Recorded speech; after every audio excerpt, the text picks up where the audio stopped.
Thank you for joining us for this presentation. My name is Stephanie Breen, and I am the School Policy Staff Attorney at SALI.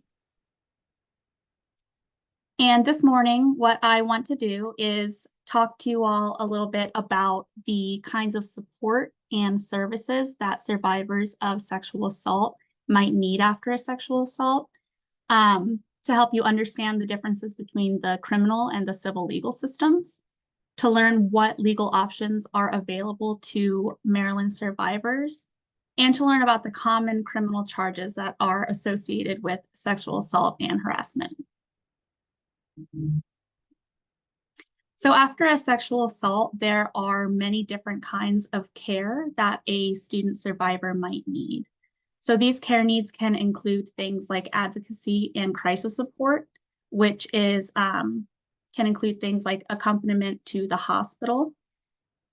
Sexual assault survivors may need to address safety concerns. So that could mean addressing housing needs or creating a safety plan for how to reduce risk of harm. Survivors might also have mental health needs, which could be addressed by crisis intervention or long-term therapeutic counseling. And they might need medical or forensic medical care. And so that can include things like receiving a sexual assault forensic exam to assess needs like treatment for injury and the collection of potential evidence. And then finally, a support service that a survivor might need is legal services, in order to help them learn more about their legal options and receive assistance in deciding whether or not they want to investigate a criminal investigation or to pursue civil remedies. So today I'm going to focus on what types of legal options are available to student survivors and how to go about pursuing those options. So before you can understand the different legal options that are available to survivors, it helps just to have some basic background knowledge about how the legal system works. So in the US, our legal system is divided into multiple distinct systems. The three primary systems that a student survivor is most likely to come into contact with are the civil, criminal, and administrative systems. So first, civil law deals primarily with the private affairs of citizens and organizations. So these are the kinds of cases where a regular citizen can go into court and file a case against someone. And there's a huge range of types of cases that qualify as civil, such as, for example, any kind of contract dispute or any family law cases like marriage or divorce. And civil law also includes cases where you go into court and you sue someone for money to compensate you for injuries that you've suffered or losses that you've incurred. So think about those cheesy attorney commercials and the billboards that you see asking if you've been injured and letting you know that you may be entitled to financial compensation. Those are civil cases. And when you want to initiate a civil case, normally what you do is you go into court and you file paperwork there to get the case started. Then the next legal system is the criminal system. So this is when the government brings charges against a person or an organization for committing a crime. And usually the purpose is to punish that person or to prevent future crime. And to get a criminal case started, a survivor would file a report with the police, who would then begin an investigation of the crime. And then the final legal system that a student survivor may come into contact with is the administrative law system. So administrative law is a system where government agencies, which exist under the executive branch of government, create and enforce rules or regulations. And it's a little bit confusing. I have it a little bit simplified here because the administrative system within it has both criminal and civil laws.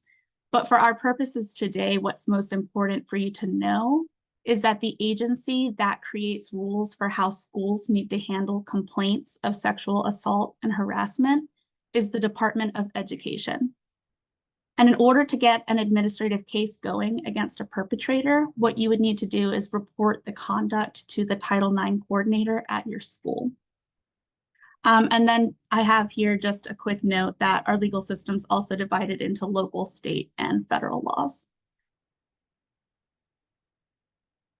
So I first want to just briefly talk about the options available to students through their schools. And this is just going to be a high-level overview because this is a topic that could be an entire presentation on its own. And we have given presentations specifically about Title IX and school options, and that's available on our website, so we can provide that after this presentation if anyone's interested. But just the basics, Title IX is a federal civil rights law that applies to K through 12 students and to higher education. And this is just so long as the school is receiving federal funding. It states that schools are not allowed to discriminate on the basis of sex in the context of an education program or activity. And this includes a prohibition against sexual harassment in schools. The Department of Education makes the rules related to this law, and it enforces those rules. And if a student is subjected to sexual harassment, which includes sexual assault, then the student can file a formal complaint against the perpetrator at the school and ask the school to investigate the conduct. That complaint needs to be filed with the Title IX office. And if a formal written complaint is filed, then the school must respond to the complaint. Now, there are certain requirements that have to be met in order for the school to move forward on the complaint. So that includes that the conduct has to meet the definition of sexual harassment, and the conduct has to have occurred in a location that is within the school's control. But if all of those requirements are met, then the school may conduct an investigation and hold a hearing to decide whether the accused student is in fact responsible for sexual harassment. And if the student is found responsible, then the school may impose sanctions against that student. These sanctions can have a wide range. They can be just a verbal reprimand of the student or a notation on their final record, all the way to suspension or expulsion from the school.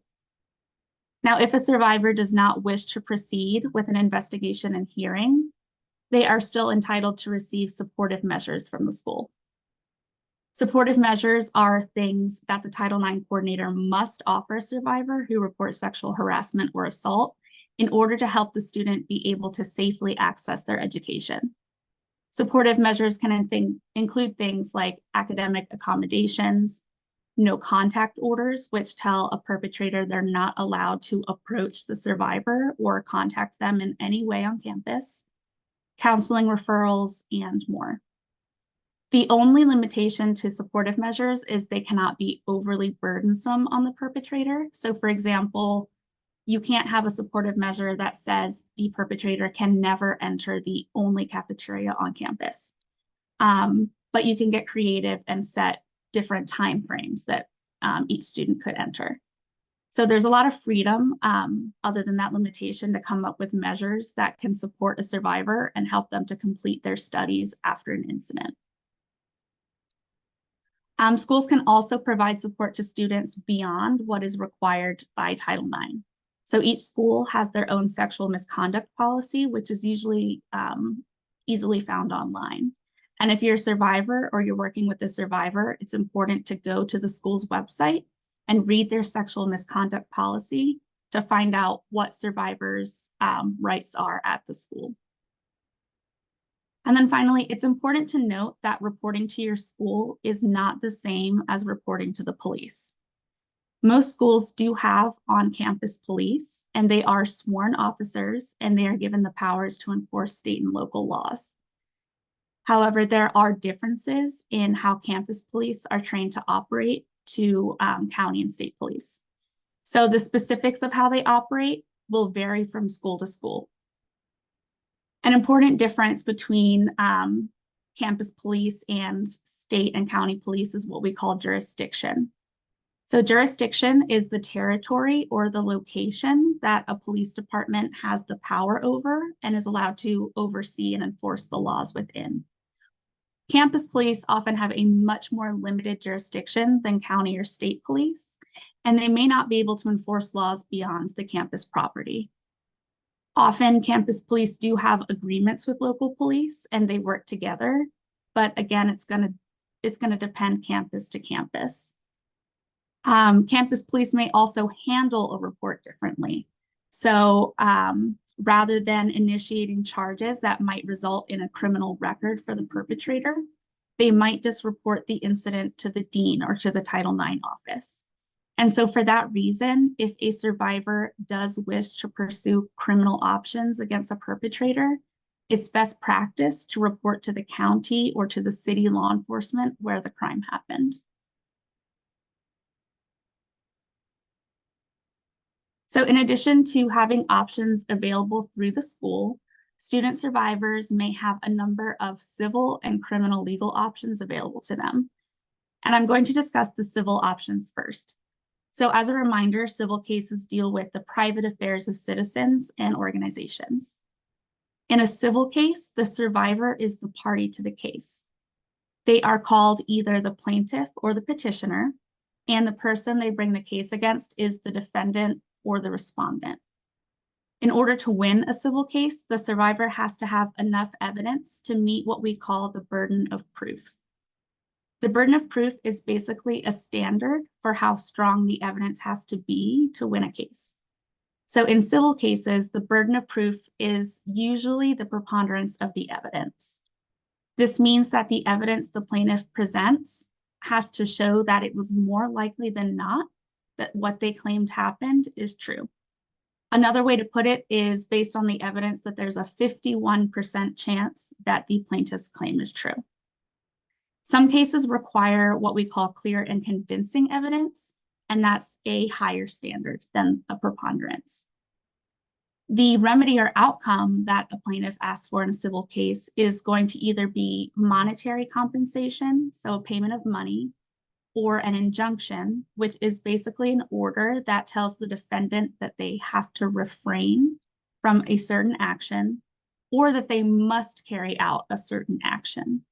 And one example of an injunction that we'll talk about is a protective order, or you might know it as a restraining order. So student survivors may have any number of civil legal options available to them that they may need following a sexual assault, which includes options related to safety, to privacy, housing, employment, immigration, family law, and receiving financial compensation. So first, I want to talk about peace orders and protective orders. These are often referred to as restraining orders, and they are orders that a survivor can get to order a perpetrator to stay away from them and to refrain from contacting them. It is a crime to violate a protective order in Maryland. So if a survivor gets a peace or protective order and the perpetrator contacts them anyways, the perpetrator may be charged with a crime and may face either fines or jail time or both.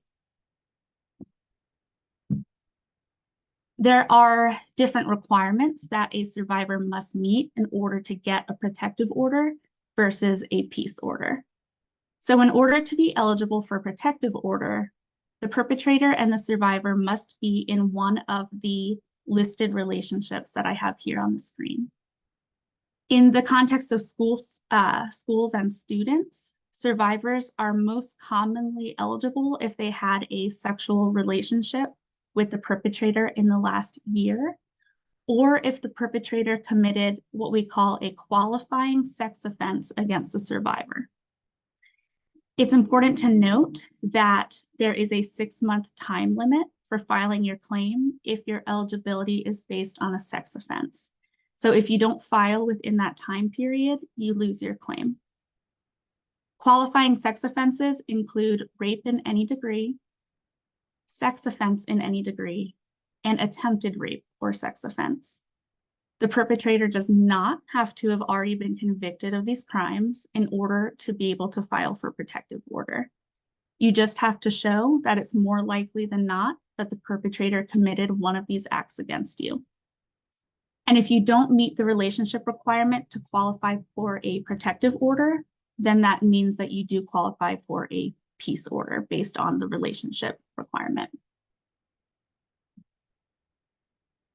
So then in order to receive a peace or protective order, a survivor also has to be able to show grounds, which means they have to show that they were subjected to at least one of the required acts of abuse, which I have listed here on the screen. So it's important to note a really big difference between the two types of orders is that harassment does qualify a survivor for a peace order, but it does not qualify a survivor for a protective order. And then there are some additional timing requirements as well to get a peace order that you don't need for a protective order. So for a peace order, a survivor first must explain to the court why the perpetrator is likely to commit the offense in the future. So for example, a student could show the court that the perpetrator goes to the same college as them and that they see each other there frequently. That could be one way of proving that. And then a survivor also needs to be able to prove to the court that the offense occurred within the last 30 days. So it's a very strict timing requirement for peace orders, and it's very important not to wait too long before going to court to file. Again, if you don't file within those 30 days, then you lose your claim. And then both peace and protective orders have different types of relief available. Protective orders are much stronger than peace orders. They offer a lot more relief than peace orders do. So with both types of orders, the court would order the perpetrator to stay away from the survivor and not to contact them. And both types of orders can require the perpetrator to go to counseling. But then protective orders also have a lot of other options available. So a perpetrator may be ordered to vacate the home of the survivor. If the perpetrator and survivor have kids together, then the court can order temporary custody and visitation.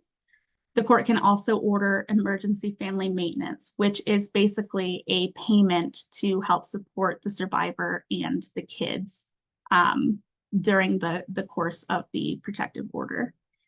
And then protective orders can also provide use and possession of the home, the car, or pets to the survivor. And then protective orders always require that perpetrators remove any firearms from their possession and turn them into law enforcement for the duration of the order. Protective orders and peace orders also have different amounts of time that they last. So protective orders last twice as long as peace orders. A protective order can last up to 1 year, and it might be extended for 2 years if it's been violated by the perpetrator, whereas a peace order only lasts for 6 months.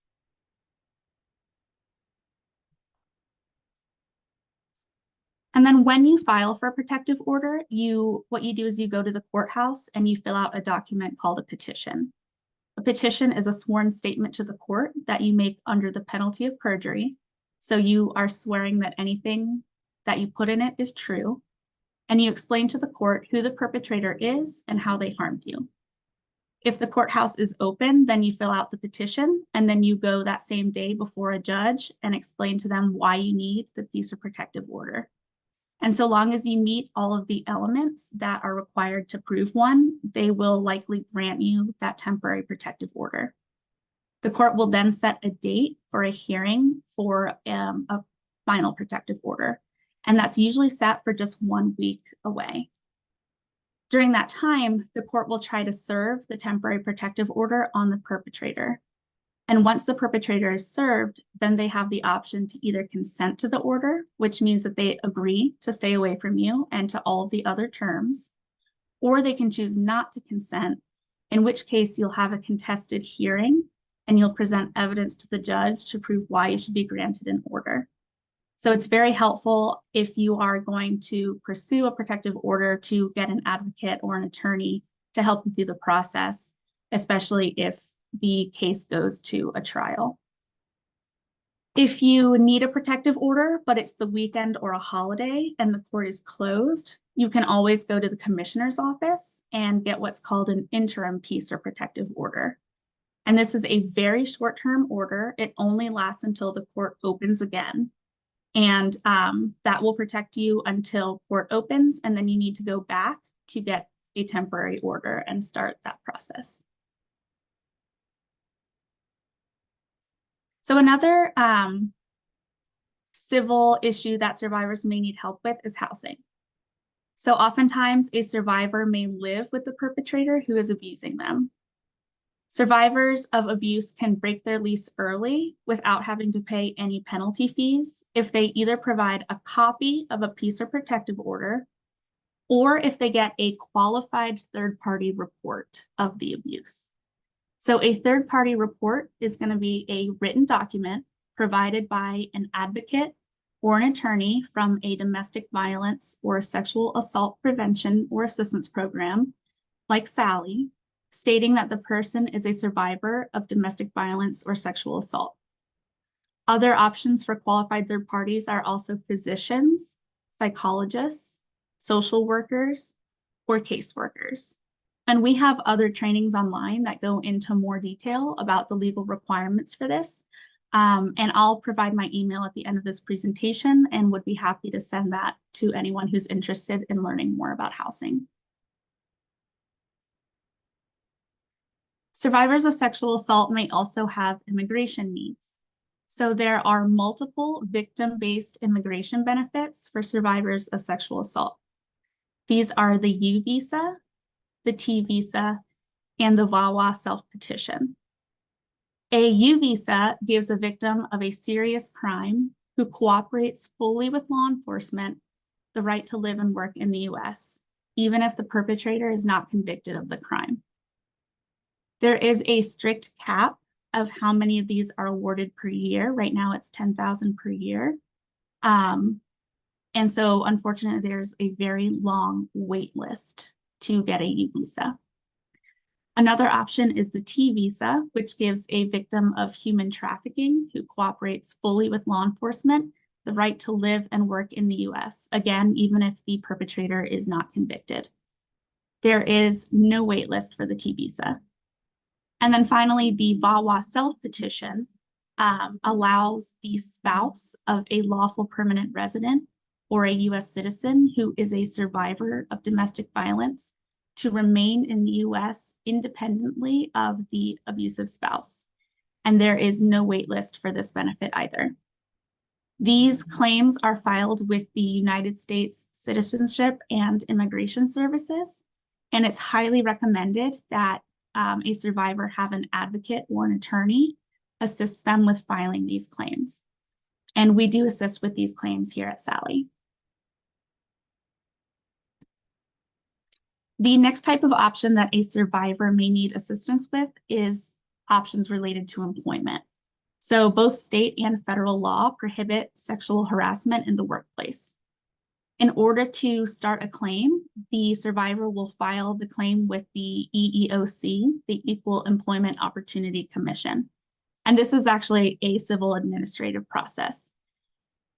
Survivors can also file claims with the county equivalent. So for example, if this happened in Montgomery County, the survivor could file with the Montgomery County Office of Civil Rights. And so the way that filing with the EEOC works is the EEOC would investigate. Well, first they would review a claim that's submitted to them to determine whether or not they're going to investigate. If they decide to investigate, they will begin an investigation of the claims that the survivor is making against their employer. And then after the investigation, the EEOC will decide on if there should be any remedies. So these types of claims are not necessarily made against the perpetrator of the harassment or the assault. They're actually actions against the employer for conduct such as not supporting the survivor through the harassment or knowing about the harassment and not doing anything about it. Possible remedies that a survivor could be entitled to if they win an EEOC claim are having the person who's responsible for the harassment fired. The complaint policies of the workplace could be updated. The survivor could be awarded lost wages, or they could receive a financial award for their pain and suffering. And then just as a note, immigration status does not change the right to bring a complaint with the EEOC. The only thing that immigration status could affect with these claims is it could make an applicant ineligible to recover lost wages as part of the remedy. Another area of law that a survivor may need assistance with is family law. So oftentimes, if a survivor is abused or assaulted by a spouse, they will, of course, want to pursue divorce proceedings. At SALI, we do assist with these kinds of cases. If a survivor comes to us and they have needs with getting a divorce, or if they are hoping to get child custody or child support from the perpetrator, that is something that we are able to assist with.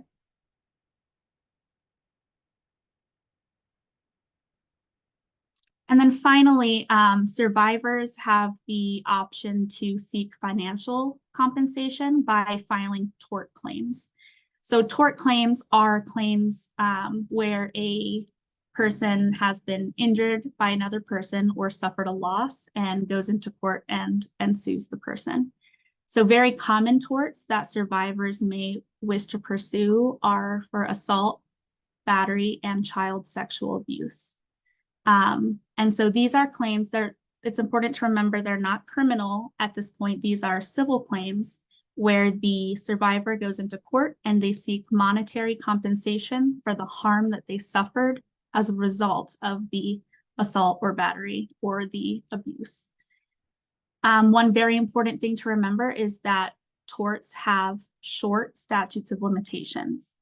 So a statute of limitations is, again, a time period during which someone needs to file their claim in court before the claim expires. So for assault, you only have 1 year from the date of the incident. For battery, you have 3 years from the date of the incident. And due to recent laws that just went into effect in October for child sexual abuse, there is actually no statute of limitations to bring that claim.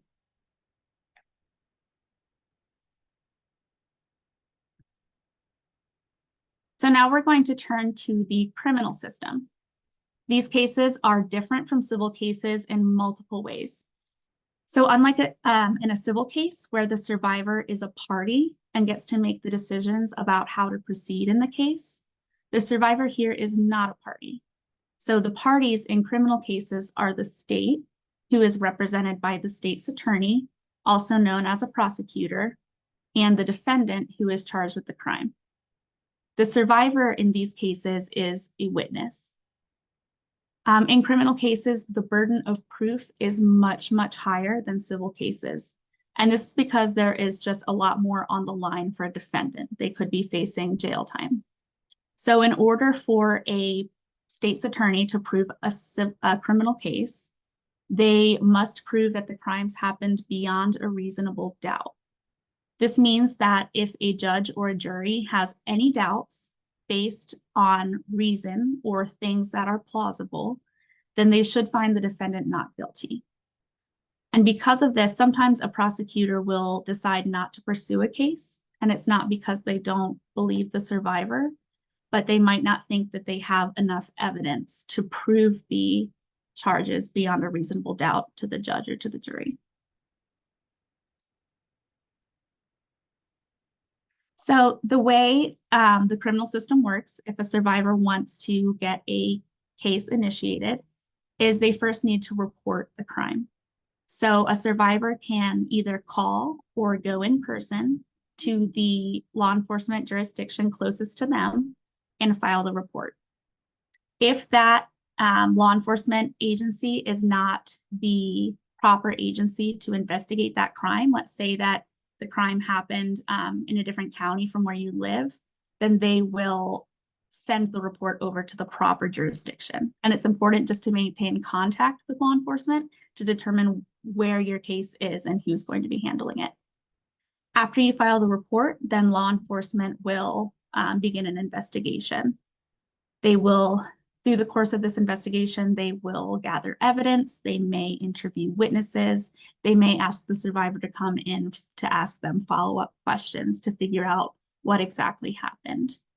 After this process, law enforcement may or may not initiate charges by filing what we call an application for statement of charges. If law enforcement determines that there's just not enough evidence there, they may not file charges. But if law enforcement does decide to file those charges, then the state's attorney will pick up the case to prosecute it. At this juncture, a state's attorney may decide that they aren't going to move forward. Once they look at the charges and they look at the evidence, they may analyze the case to determine that they don't think there's enough to prove it beyond a reasonable doubt. But if they do pick up the case to prosecute it, then that is where the case begins going through the court system and the defendant goes to trial. So every crime has a number of different elements that have to be proven in order for a person to be found guilty of that crime. So for sex offenses, the two, I guess, highest level crimes are going to be first and second degree rape. In order to prove those crimes, it must be shown that there was vaginal intercourse or a sexual act, that the perpetrator used force or the threat of force, and that the survivor did not consent. For first degree rape, there must be additional aggravating factors, which can include things like the survivor being strangled or the perpetrator being aided by another person while committing the crime. The maximum penalty for first degree rape is life imprisonment or life without parole. And the maximum penalty, the maximum penalty for second degree rape is up to 20 years in prison. So then the next two lower levels of sex crimes in Maryland are called sex offense in the third degree and sex offense in the fourth degree. Both require proving that there was sexual contact, which means an intentional touching of a survivor's genital, anal, or other intimate area without their consent. Proof of force for these crimes is not required. And then the difference between third degree and fourth degree is that third degree requires at least one aggravating factor. Again, those can be like strangling or being aided by another person. And then the maximum penalty for third degree sex offense is 10 years imprisonment, and third degree sex offense is a felony. The maximum penalty for fourth degree is only 1 year or a $1,000 fine, and fourth degree is a misdemeanor. Now, it's important to pay attention to news about how the laws may be changing. Right now, SALI is advocating to the legislature to have the definition of consent for second degree rape to be changed to not require force, but it's to be seen what will happen with that. But it's just important to know that the laws do change from time to time, and that these elements could change. So another crime that a survivor may wish to report is stalking. Stalking is defined as a malicious course of conduct where the perpetrator pursues someone and they either intend or they know or they reasonably should know that the conduct they're engaging in would place another person in fear of serious bodily injury, in fear of assault, rape, or sexual offense, a false imprisonment, which is basically where the person feels like they cannot leave a space. They're either physically locked into a place or they're restrained, or fear of death. Or it has to be proven that the perpetrator intends, knows, or reasonably should know that their conduct would cause serious emotional distress. This crime is a misdemeanor and it can get someone 5 years in prison or a $5,000 fine, or both. And then it's important to just remember that stalking is a grounds for either a peace or a protective order. And an important distinction is if you are pursuing charges for stalking in a criminal case, then the state's attorney is going to handle the case and they have to prove it beyond a reasonable doubt. If you are seeking a peace or protective order on the basis of stalking, then you just have to prove to the court that it's more likely than not that this happened. Another charge is harassment, and harassment is a lesser crime than stalking. So harassment is defined as either following another person in or about a public place, or maliciously engaging in a course of conduct that alarms or seriously annoys another person. And harassment doesn't have to be in person. It can also be via the internet or via any other like electronic means of communication. So there are certain factors that have to be proven for harassment. So the perpetrator has to have been shown to have the intent to harass, alarm, or annoy the other person after receiving a reasonable warning or request to stop and without legal purpose. So it has to be shown that the survivor made a reasonable request for the perpetrator to stop and they didn't stop. And then it also has to be shown that the perpetrator did not have a legal reason to be following the survivor around or to be engaging in the harassing conduct. For a first offense of harassment, the maximum penalty is 90 days in prison or a fine of $500 or both. And then for a second or subsequent offense, if they keep doing it, then the penalty is up to 180 days in prison or a fine of $1,000 or both. And I do want to point out that harassment does not constitute a basis to get a protective order, but it is a basis for getting a peace order. So then two more charges that I want to talk about are revenge porn and sextortion. So revenge porn is what happens when a perpetrator intentionally causes emotional distress to a survivor by posting or otherwise spreading around photos, videos, or other media content that shows a survivor with their intimate parts exposed or while they're engaged in an act of sexual contact. This act is a misdemeanor, and the perpetrator is subject to a maximum penalty of 2 years in prison or a fine of $5,000. Sextortion, that is a crime where someone blackmails or threatens another person into creating or into engaging in sexual contact or performing sexual acts or creating sexual content. So the perpetrator may threaten the survivor in different ways. They may threaten to destroy their property. They may threaten to file false criminal charges. They may threaten emotional distress or a wide range of other threats. Sextortion is a misdemeanor with a maximum penalty of 10 years in prison or a fine of up to $10,000 or both. So crime victims in Maryland are entitled to certain rights.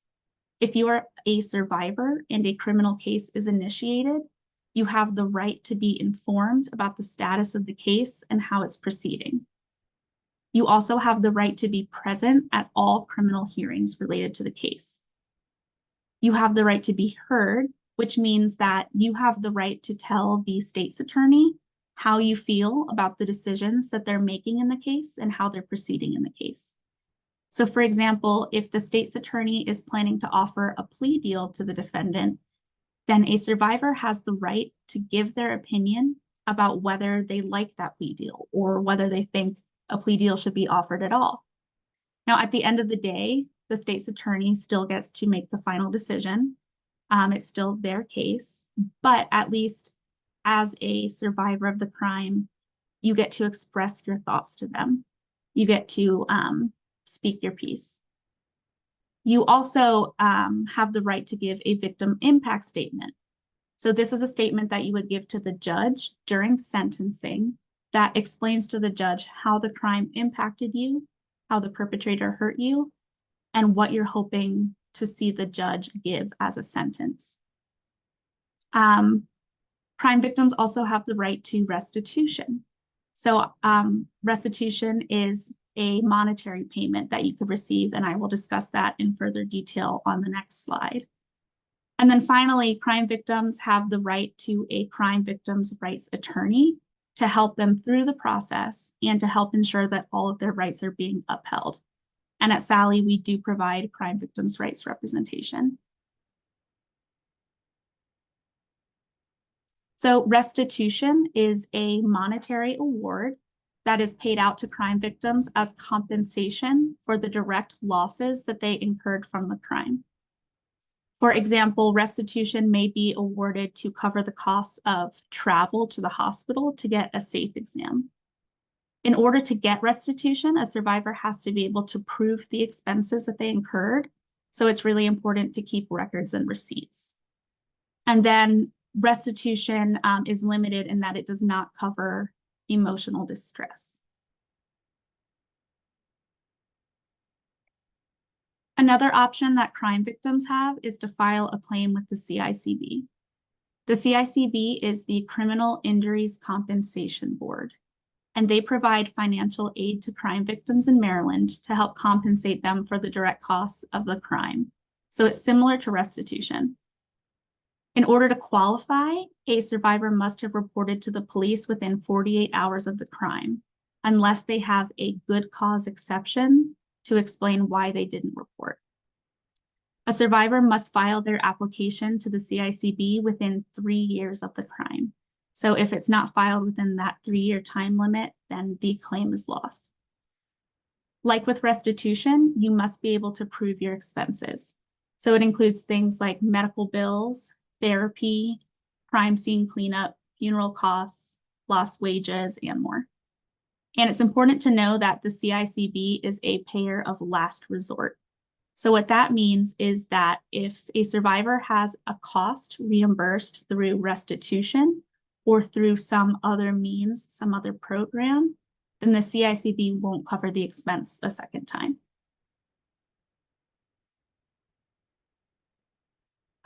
And that's everything that I have for you. Here on the screen, I've listed some resources for survivors. The first is contact information for MCASA and SALI. We provide legal representation, advocacy, and technical assistance. And there's a lot of resources on our website that survivors can access. So 2 of those resources that we have on our website are a complete list of the Maryland Rape Crisis and Recovery Centers. And we also have a list of all of the Maryland SAFE programs in the state.